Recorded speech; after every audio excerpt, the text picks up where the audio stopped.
ধরে বেরিয়েছো বলছো? আজকে 64 দিন। 64 দিন বেরিয়েছো? বাপ রে বাপ।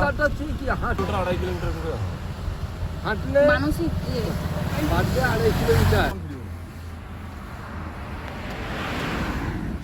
হাঁটু ছিঁড়ে বেরিয়ে যাচ্ছে রাস্তা বলছি তো এরকম বসে রাস্তাটা বলছেন রাস্তা এখানে থাকবে না না জানো দাদা, আমাদের তরফ থেকে একটা ছোট্ট খেয়ে নেবে। খেতে লাগে না, গাড়ি ভাড়া দিতে লাগে আমার সাথে। মানে চন্দ্রেশ্বর যাবে, আরো কদিন খানি লাগতে পারে। বলছি আরো বলা যায় 15 দিন হাতে রাখো, ওয়েদার খারাপ থাকতে পারে। চার্জ কোথায় করবে? ওই পাবলিক ও তো একবার চার্জ করলে তো লাগে না একবার করলে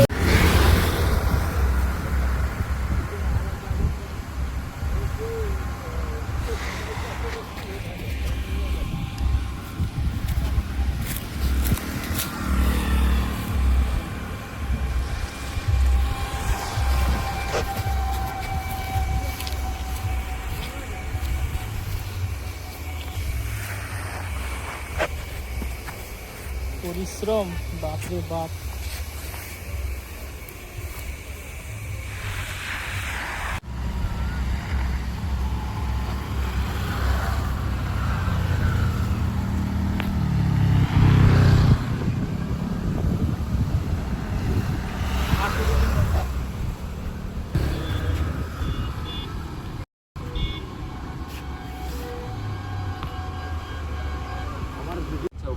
রাইড আছে ধাবাতে।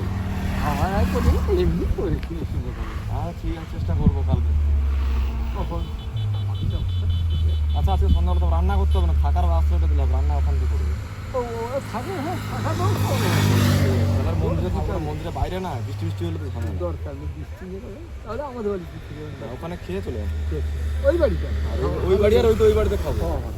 হ্যাঁ আমাদের বাড়িতে ছাদে করে থাকবে কোনো অসুবিধাও নেই। ওখানে তো দাঁড়িয়ে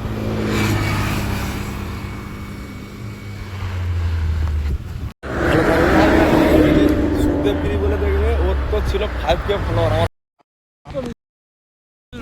বাসুদেব জানা তো দাদাভাই 24 পরগনা থেকে চন্দ্রেশ্বর যাচ্ছে, যেতে তো মানুষই গেছে, তাই দাদার সঙ্গে দেখা হলো এবং আলাপ করলাম, ভালো লাগলো। তো সবাই বন্ধুরা যারা যারা দেখতে পাবে রাস্তায় অবশ্যই তোমরা সাহায্য করো, খাওয়ার আর একটু জল